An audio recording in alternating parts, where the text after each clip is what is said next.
Walter Hale had a rule about foundations: you never trust the ones you cannot see. I was 63 years old, a structural engineer with 31 years running my own firm, and the morning my son had my psychiatric evaluation scheduled, I hadn't even been told I was sick. $4,000. That's what I'd borrowed from my father-in-law in 1994 to buy a used pickup truck and a set of surveying equipment. And that $4,000 became Hale Structural Group. 41 employees, a building downtown with my name on the lobby wall. I didn't know it yet, but my own son had already decided that wall needed a different name on it. Welcome back to Quiet Reckoning. Settle in, because every person who underestimates a patient man eventually learns the same lesson the hard way. Subscribe so you don't miss how this one ends. Marcus was 34. He'd worked at the firm for 9 years, the last 3 as chief operating officer, a title I'd given him not because he'd earned every inch of it, but because he was my son and I wanted, badly, for the company to stay in the family after I was gone. That's the confession I have to make right at the start of this. I wanted it so badly that I stopped seeing him clearly. A father does that. He looks at his son and sees the boy who used to hand him wrenches under a truck, not the man standing in front of him now, and by the time he does see him clearly, the damage is already load-bearing. My wife Diane died 3 years ago. Pancreatic cancer, 11 months from diagnosis to the funeral. I don't like talking about the details, so I'll give you the shape of it instead. She used to keep a chipped blue coffee mug on her side of the sink, the one Marcus made her in 4th grade pottery class, glaze running unevenly down one side, and after she died I couldn't bring myself to move it. It's still there. Every morning for 3 years I've made my coffee and set the mug back exactly where she left it, and some mornings that's the only ritual keeping me upright. I mention this now because you need to understand what kind of man was about to be told he was losing his mind, and what kind of memory was about to be used as a weapon against him. 6 weeks ago, I forgot where I'd parked my truck outside a job site in Fairview. I was 63, tired, distracted by a bridge inspection I'd been up half the night reviewing, and I forgot where I'd parked my truck. That's it. That's the entire incident. I told Marcus about it over dinner because it annoyed me, and I wanted to complain about the size of the parking lot. He laughed at the time. Huh, Dad, you're getting old. Nothing more than that, except it wasn't nothing. 2 days later, I overheard him on the phone in the break room, voice low. The particular register people use when they think the walls aren't listening. I wasn't trying to eavesdrop, I was getting coffee. I heard him say, "The first appointment's already booked. Dr. Ferris does the evaluation. It doesn't take long to build a case if the paperwork's clean." I stood very still behind that break room wall with my mug in my hand, and something in my chest went cold and quiet. The particular quiet of a man doing math he doesn't want to do. I didn't say anything. I finished my coffee, walked back to my office, and closed the door. That night I called my old college roommate Dennis Okafor, who spent 25 years doing forensic investigations for insurance fraud cases before he retired. I hadn't talked to him in 4 years, but some friendships don't need maintenance, they just need an emergency. I need to record what's happening in my own building, I told him. Legally. Properly. There was a pause on the line, the kind of pause a smart man takes before he asks the question that actually matters.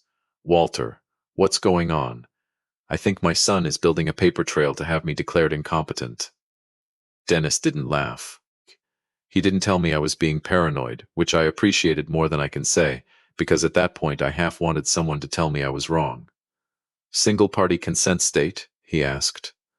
I told him yes, I'd already checked. The same afternoon. "Good," he said. "Then you're not doing anything wrong by documenting your own office and your own conversations. Cameras, audio, whatever you need. Just don't touch his personal devices, don't hack anything, keep it clean. Because if this ends up in a courtroom, and Walter, I think it might, you want your hands spotless."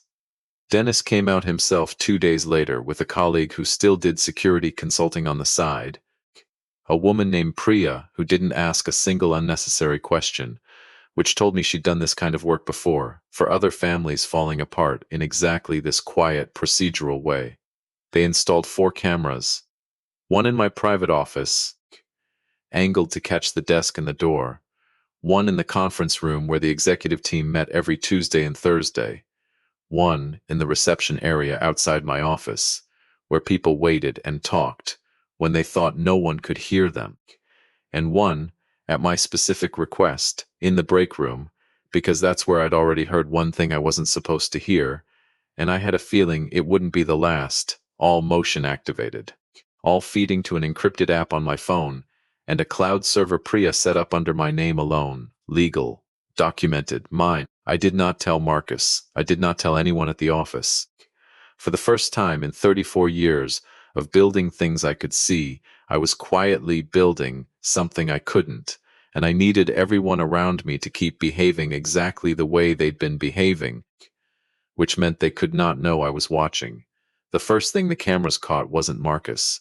It was Renata. Renata Voss was 31, sharp as a fresh blade, and she'd been my chief financial officer for 2 years, brought in during an expansion phase on the recommendation of a business partner I trusted. She was also, as of 8 months ago, Marcus's fiancée, a fact that had complicated the org chart in ways I'd chosen not to examine too closely, because I liked her competence and I wanted my son to be happy. I want you to sit with that phrase for a second, because it's going to matter later. I wanted my son to be happy, and I let that wanting blind me to a lot of things a sharper man would have caught in month 1. 3 days after the cameras went live, the conference room camera picked up Renata alone at 7:40 in the morning, before anyone else arrived, on a call with someone I didn't recognize by voice. I watched the footage that evening in my empty house, Diane's mug on the counter behind me, and I turned the volume up until my hands went still. The valuation's clean, Renata was saying. Once the conservatorship's in place, Marcus has power of attorney over the majority stake, and Halbrook Capital's offer stands at the number we discussed. I need this closed before the fiscal year ends, not after. If Walter's still competent on paper come January, the whole valuation resets and we lose the discount rate we negotiated. I sat in my kitchen and listened to a woman I had trusted with the financial architecture of my life's work discuss my competency, like it was a line item on a spreadsheet with a closing date attached to it. Halbrook Capital. I knew the name. A private equity firm that had tried to acquire Hale Structural Group twice before, both times rebuffed by me personally, because I did not build a 41-person firm with my father-in-law's $4,000 just to watch it get stripped for parts and folded into some larger portfolio with my name quietly removed from the lobby wall within 18 months. I'd told Marcus more than once over more than one dinner that I would never sell to them. He'd nodded each time, he'd agreed with me. He'd sat at my table, eaten food I paid for, and agreed with me, and then walked into a conference room and started building the machinery to sell the company out from under me anyway, dressed up as concern for my mental health. I texted Dennis that night. You were right to be worried. Send everything you know about conservatorship law in this state. He called me instead of texting back. Walter, listen to me carefully. If they've already got a doctor lined up and a filing timeline, you need your own attorney today, not next week. And you need to keep documenting, because right now what you have is suspicious. What you need is undeniable. I hired an attorney the next morning, a woman named Colleen Ashby, who specialized in elder law, and had the calm, unhurried manner of someone who had watched 100 families do exactly this to each other, and was no longer surprised by any version of it. I told her everything. She listened without interrupting, which I've come to believe is the rarest professional skill there is, and when I finished, she said one sentence that I've thought about every day since. The law protects competent people slowly. It protects incompetent people quickly. Your entire strategy has to be proving, beyond any argument, which one you are. So that's what I did. I kept working. I kept showing up early, running every calculation myself instead of delegating, walking every job site personally, documenting my own decision-making and writing with a thoroughness that bordered on obsessive, because obsessive was exactly what I needed to look like on paper. I let Marcus see none of it. I smiled at him across the conference table. I asked about his wedding planning with Renata.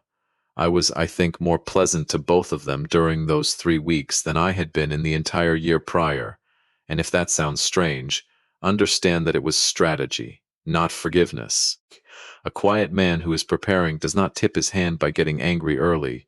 The second recording came 9 days later, and this one was Marcus alone, in my office, after hours. When he thought the building was empty except for the cleaning crew, he was sitting in my chair. My chair, behind my desk, going through a drawer he had no reason to be in, and on the phone with someone. I'd later learn it was Dr. Ferris's office coordinator, confirming an appointment. Friday the 14th works, he said. I'll bring him in myself. Tell him it's a routine physical follow-up. Keep it low-key so he doesn't get defensive. A pause. No, he doesn't know, that's the point.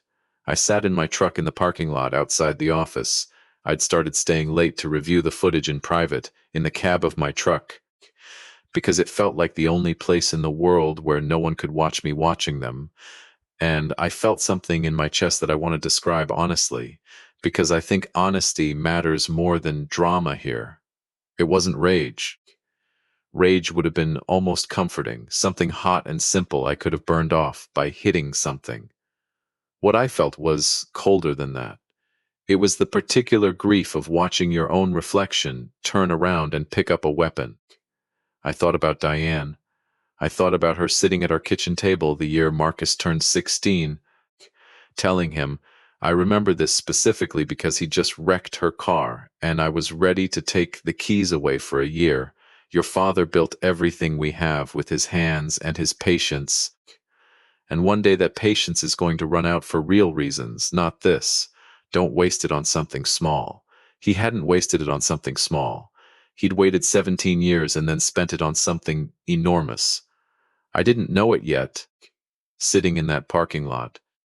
But Friday the 14th was going to become the day everything came apart, and not in the direction Marcus had planned for. The days leading up to it, I kept my own counsel. Colleen filed protective paperwork quietly on my behalf, a preemptive declaration of testamentary capacity, supported by 2 independent physician evaluations I'd arranged myself, from doctors of my own choosing, doctors with no connection whatsoever to anyone in my company. I underwent a full cognitive assessment voluntarily on my own timeline, weeks ahead of whatever Marcus had scheduled, and I passed every measure cleanly, which Colleen filed and dated and locked into a record before Marcus's Dr. Ferris ever got the chance to schedule his version of events. I want you to notice something about that. I didn't fight the idea of an evaluation. I got there first, on my own terms, with my own doctors, and turned the entire weapon they were building around in their hands before they even knew I'd touched it. No, that's not right. Let me say this the way it actually happened. There was one more person I needed on my side before Friday, and that was my daughter, Camille.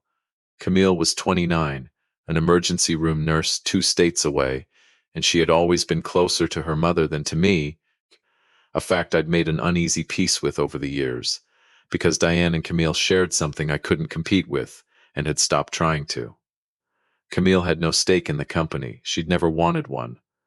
But she loved her father, and more importantly, she had a nurse's clear, unsentimental eye for exactly the kind of manipulation Marcus was attempting, because she'd watched families do this to elderly patients in her own emergency room more times than she could count.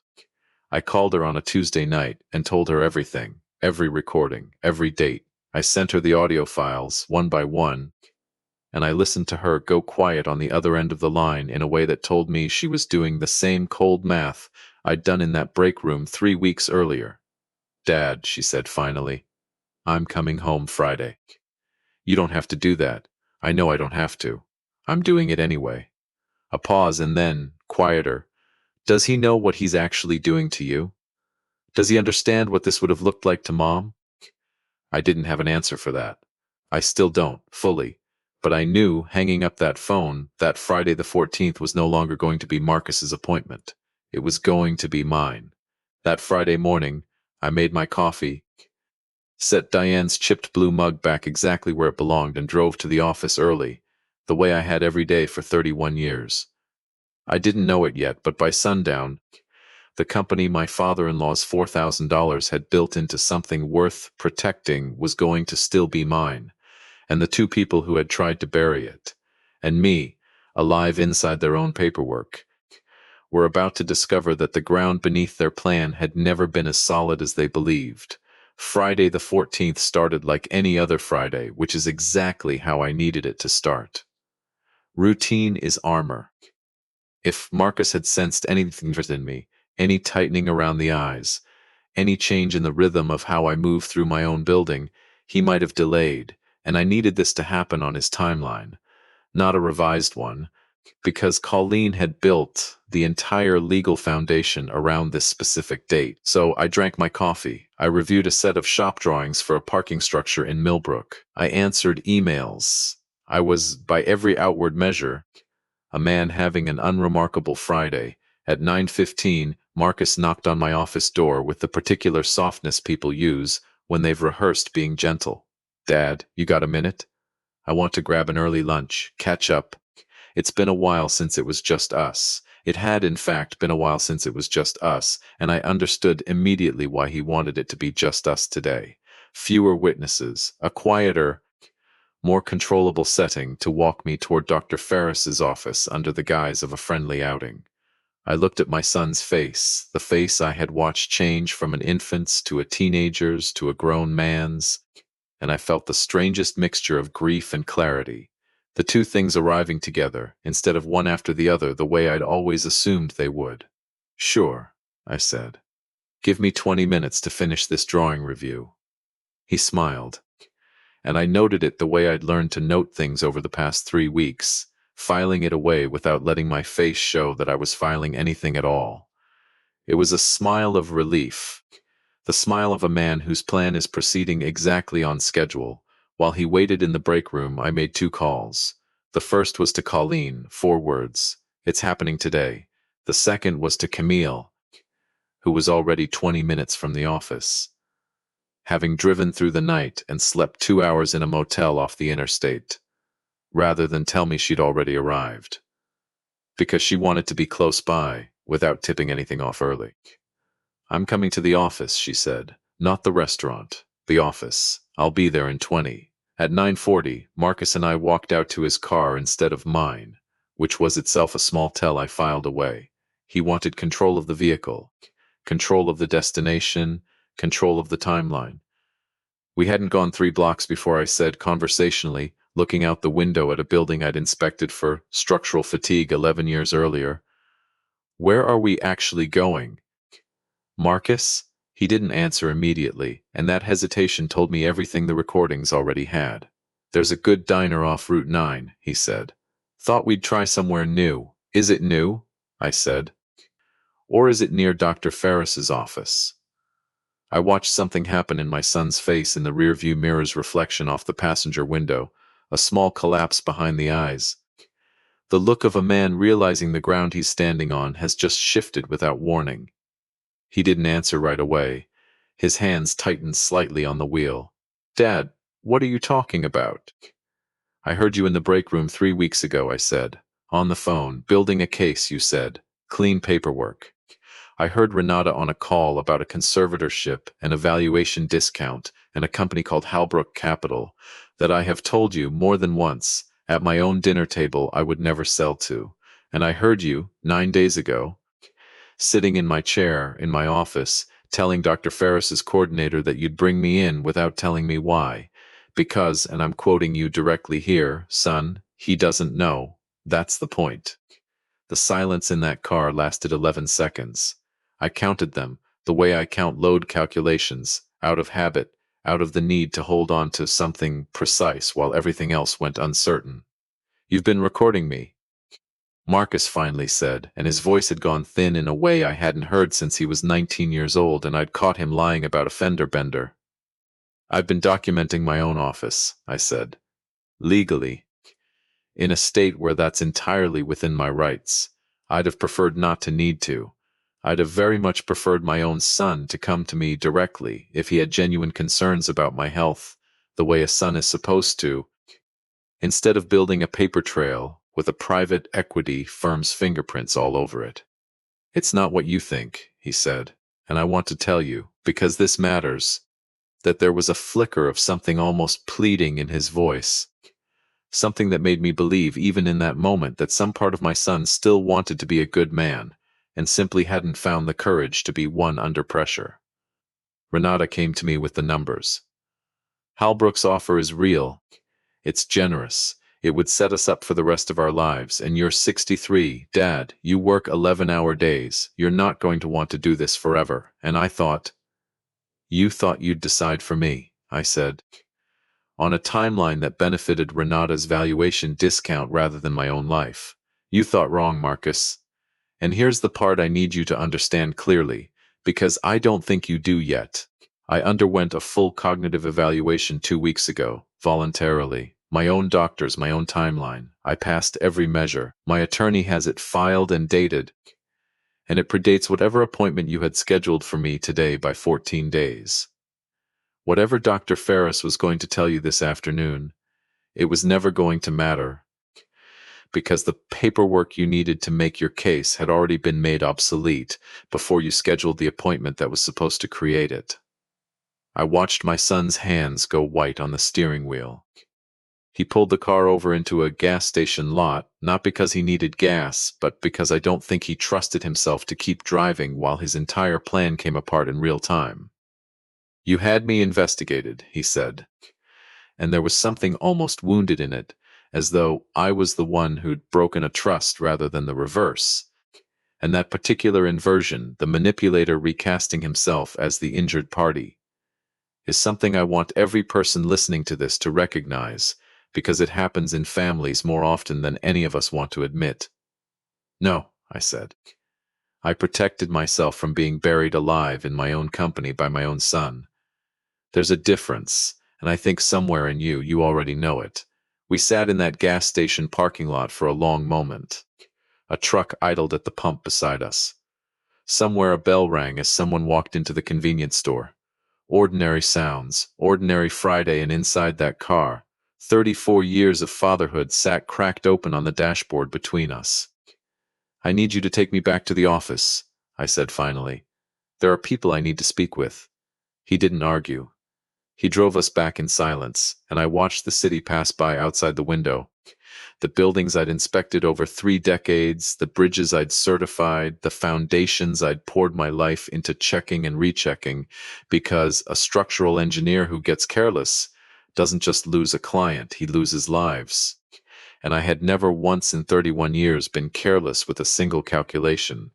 I had apparently been careless with exactly one thing, and that was trusting that love alone would keep my son honest. Camille was waiting in the lobby when we walked in, and I watched Marcus's face when he saw her, the particular shock of a man realizing his sister had been looped in before he ever suspected there was anything to loop her into. Cam, he said, what are you? Dad called me 3 weeks ago, she said, and her voice had the flat, controlled calm I imagine she uses on trauma patients, the voice that says, I am not going to let this room become chaos, even though it wants to. I've heard the recordings, Marcus, all of them. I asked Renata to join us in the main conference room. She came in with the composed efficiency of a CFO, expecting a routine end-of-week meeting, a tablet under her arm, and I watched that composure hold for almost 4 full seconds after she saw Camille sitting there and understood, from the arrangement of bodies in the room alone, that this was not a routine meeting. Sit down, I said, not unkindly, not loudly. I had learned, over 3 weeks of watching myself on camera footage almost as much as I'd watched them, that I do not raise my voice when I am at my most dangerous. I get quieter. I played the recordings, all of them in order, starting with Renata's conference room call about the conservatorship timeline and the Halbrook valuation discount, moving through Marcus's phone call with Dr. Ferris's coordinator, ending with a third recording I hadn't yet mentioned in the car, one I'd been saving, because Dennis had taught me that you never show your whole hand until the moment it does the most damage. The third recording was from 6 days ago. Renata, alone in the break room, on a call with a man whose voice I didn't recognize until my attorney later identified him through phone records as a senior partner at Hallbrook Capital.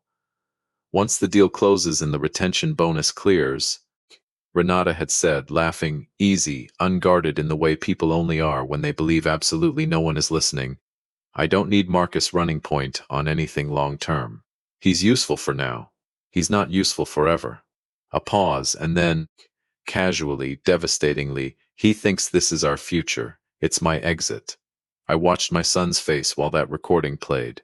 I want to be honest about what I felt in that moment, because I think it matters more than the satisfaction of being right.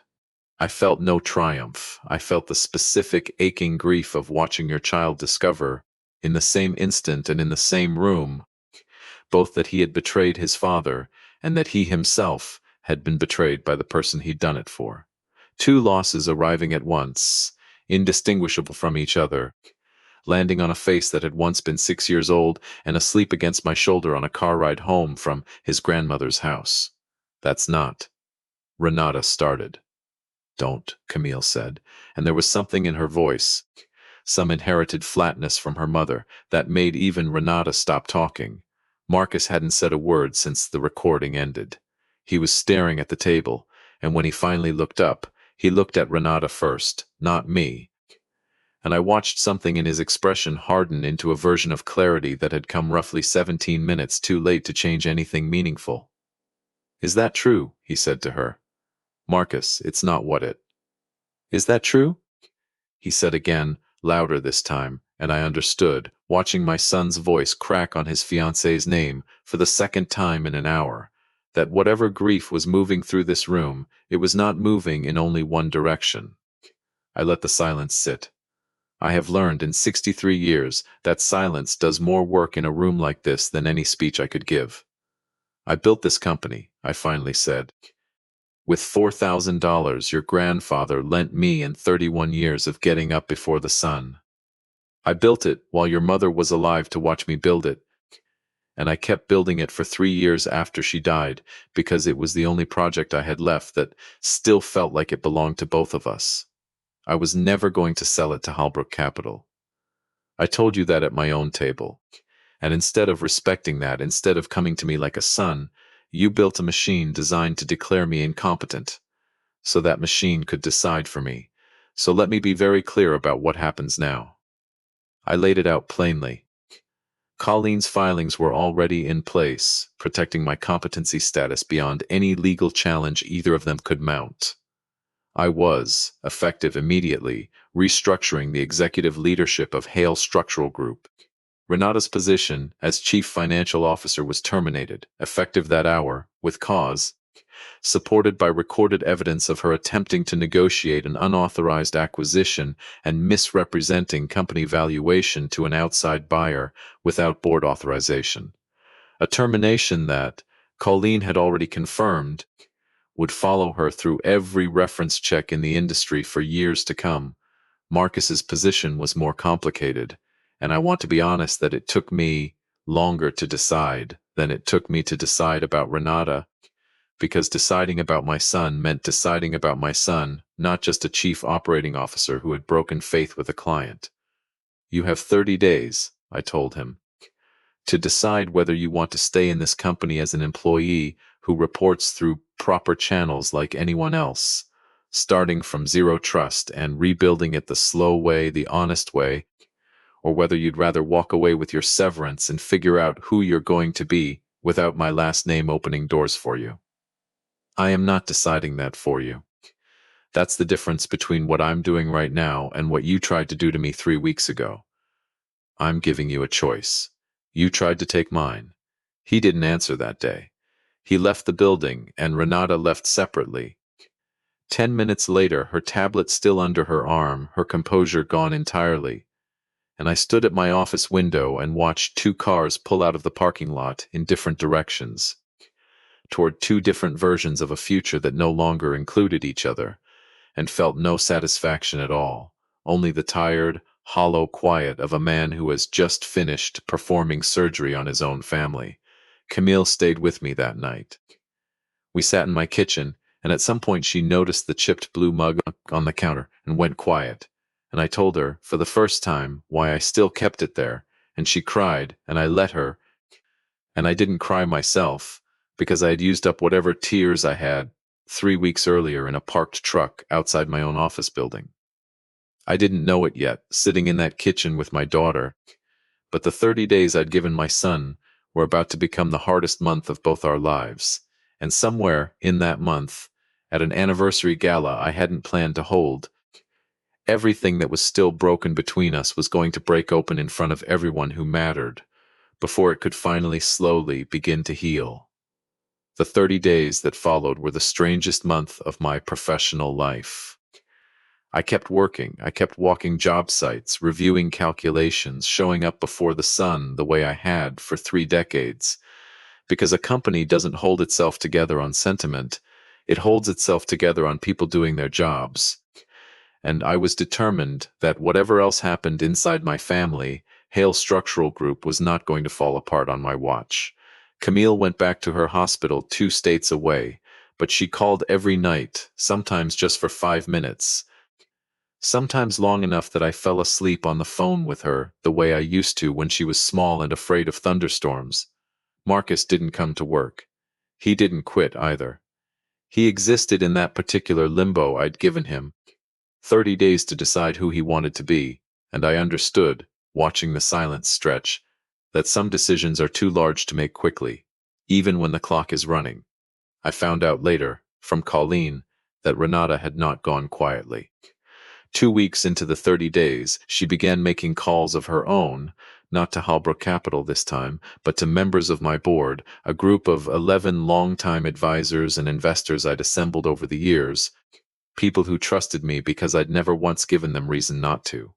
Renata told them, carefully, deniably, that she had concerns about my judgment. Nothing overt. Nothing she could be sued for directly. Small seeds, planted in private phone calls about my age, my recent behavior, whether the board should perhaps request an independent review of leadership ahead of any major decisions. I want to pause here and say something honest. When Colleen told me this, my first instinct wasn't anger, it was exhaustion. There is a particular tiredness that comes from realizing the people trying to dismantle your life's work don't stop just because you caught them once. They regroup. They find new angles.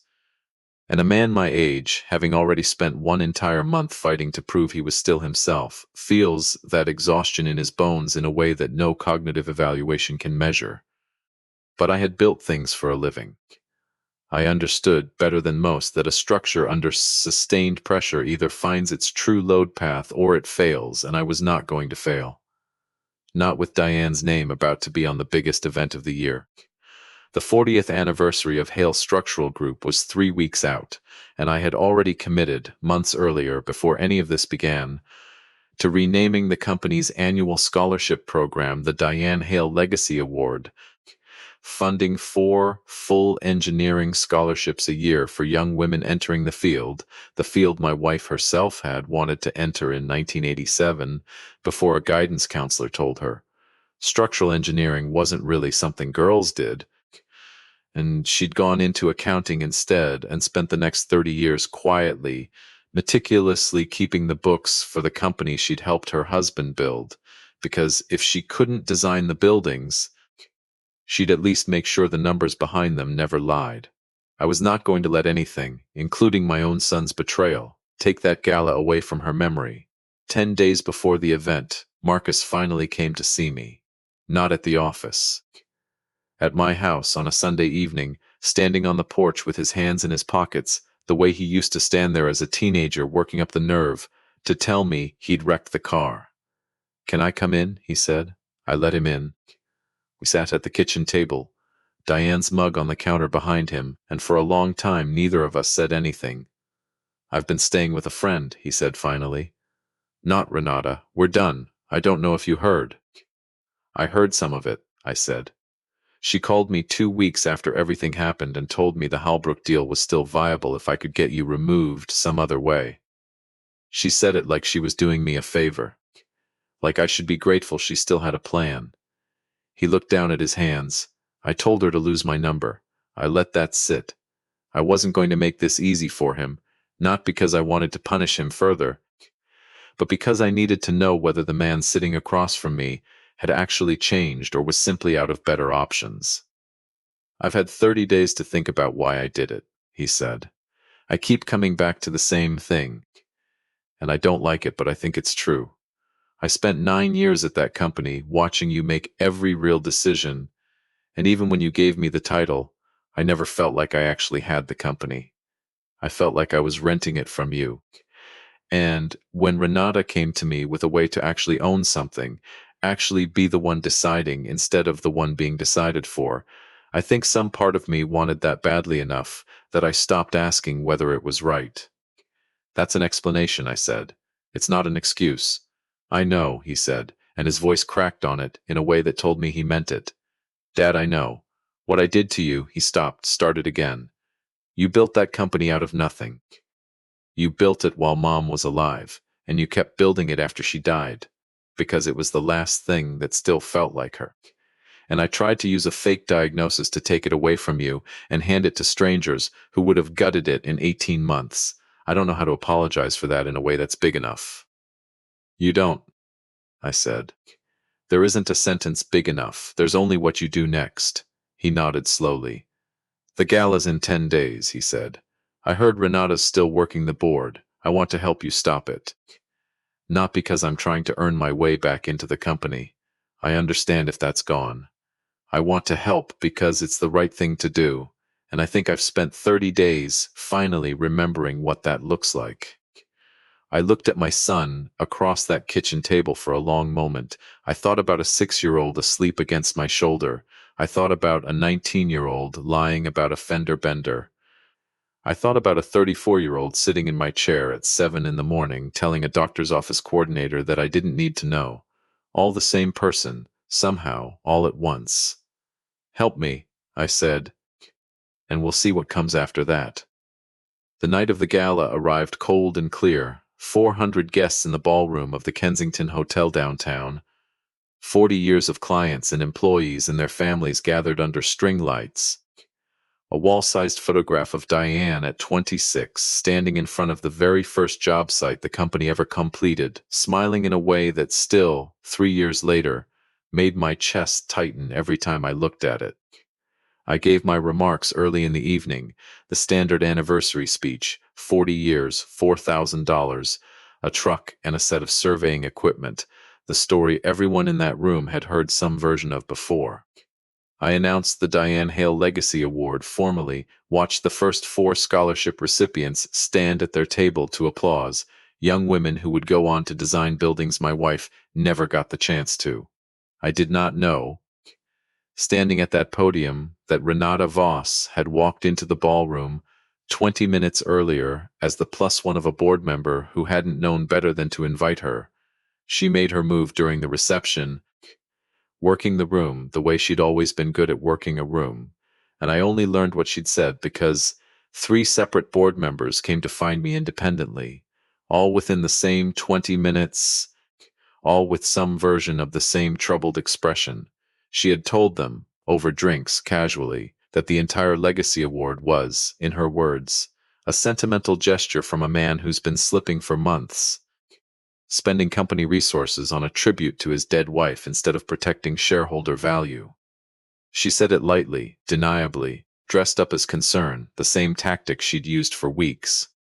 But this time she'd miscalculated the room, because this time, unlike a private phone call, there were witnesses standing close enough to hear exactly how she said it, and the particular coldness in her voice when she called Diane's memory a sentimental gesture had not gone unnoticed by people who'd known my wife personally for 20 years.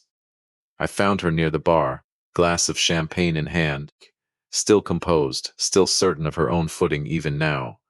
You have some nerve, I said quietly, showing up to my wife's memorial gala to tell my board her legacy is a waste of shareholder value. Renata's expression didn't crack immediately, and I want to give her this much credit. She was, until the very end, extraordinarily good at holding a room. Walter, I'm simply raising a legitimate governance concern. This is a business. and business decisions shouldn't be driven by grief.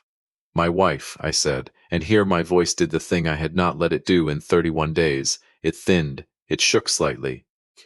Spent 30 years making sure this company's books were honest down to the last cent, because she believed that if you can't build something with your hands, you can at least protect it with the truth. She would have found you fascinating, Renata, a woman who lies for a living standing in a room built on the one thing she never once compromised. The room around us had gone quieter than I'd realized, and I turned to find Marcus standing 3 feet away, close enough that he'd clearly heard everything, his jaw set in a way I recognized from my own mirror. "She's not raising a governance concern," Marcus said, loudly enough now that heads at the surrounding tables turned.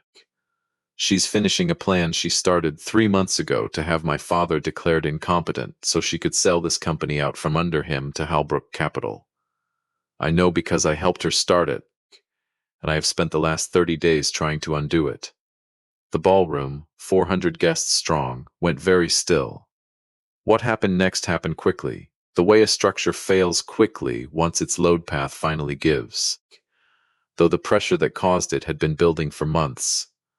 Marcus stood in front of the board members who'd gathered near us and told them, in full, without protecting himself, everything he'd done, the fabricated concerns about my memory, the doctor's appointment scheduled under false pretenses, Renata's valuation call with Halbrook Capital, his own culpability in every part of it. He did not soften it.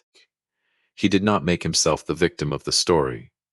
He said, at one point, in a voice that carried across half the ballroom, a line I have thought about every day since, because I think it's the truest thing my son has ever said to me. "Loving someone isn't the same thing as having the right to decide their life for them."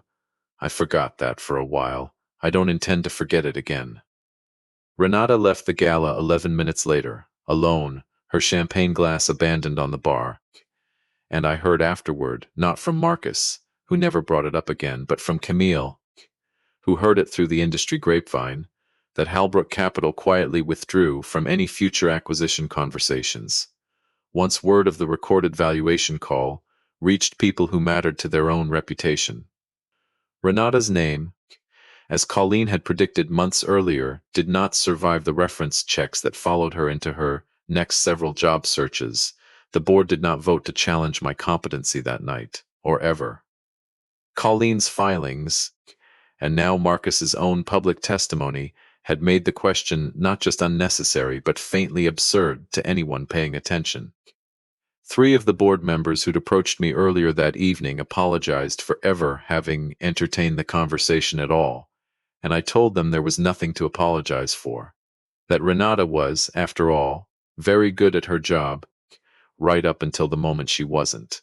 I gave Marcus his answer about the company 2 days after the gala, not in an office, but back at my kitchen table, Diane's mug on the counter between us the way it had been for 3 years. "You're not getting your title back," I said, and I watched him absorb that with a steadiness that told me he'd expected it, maybe even needed it. "Not yet. Maybe not for a long time. If you want to come back, you start at a level that has nothing to do with being my son, and you rebuild whatever trust you tore down, one decision at a time, the slow way, because that's the only way trust is ever actually built. Ask your mother. She spent 30 years doing it with a set of ledgers nobody watched her keep." "I understand," Marcus said. But I said, and I watched something loosen in his shoulders at that single word, "You stood up in front of 400 people at your mother's memorial gala and told the truth about yourself when it would have been easier, right up until the last second, to stay quiet and let Renata take the fall alone. That matters. It doesn't erase what came before it, but it matters." He nodded, and for the first time in over a month, I saw something in my son's face that looked less like a man performing contrition and more like a man who had actually finally found the floor beneath him again. 6 months have passed since that gala. Marcus works in the estimating department now, 3 levels down from where he used to sit, learning a part of the business he'd skipped past too quickly on his way to the top the first time. We have dinner every other Sunday. We don't talk about that month much, though sometimes, unprompted. He'll bring me a coffee in the mornings before a site visit, black, no sugar, the way I've always taken it. A small, unremarkable gesture that means more to me than he probably knows. The Diane Hale Legacy Award funded its second class of scholarships last spring. I sat in the audience and watched four more young women stand up to applause, and I thought about a 26-year-old guidance counselor's mistake, corrected 40 years too late, but corrected nonetheless. I still make my coffee every morning in the same chipped blue mug, glaze running unevenly down one side, fourth grade pottery class. The boy who made it, having grown into a man who once tried to take everything I built, and is now, slowly, patiently earning back the right to help me build what comes next. I didn't know it that first morning, standing in a parking lot outside my own office with cold certainty settling into my chest, that patience would end up being the only foundation strong enough to hold what came after. I know it now. Some people look at a quiet man who built something with his own hands and think the years have made him soft, made him a foundation you can quietly dig out from underneath, without him ever noticing the ground shifting. What they don't understand is that a man who has spent 31 years checking other people's foundations for hairline cracks does not stop checking his own life for the same thing, and when he finds one, he doesn't panic. He documents. He reinforces. He waits for the load to reveal exactly where the true failure point is, and then, quietly, he fixes it. The company still has my name on the lobby wall. It always will. And some mornings, walking past it on my way to my office, I put my hand flat against the cool stone the way I used to when I first hung that sign 40 years ago, and I think about a man who tried to bury me alive inside my own life's work, and how he forgot, in his hurry, that I was the one who taught him everything he knew about foundations in the first place, including the one lesson he clearly needed most. You never trust the ones you cannot see, and you never ever underestimate the man who built them.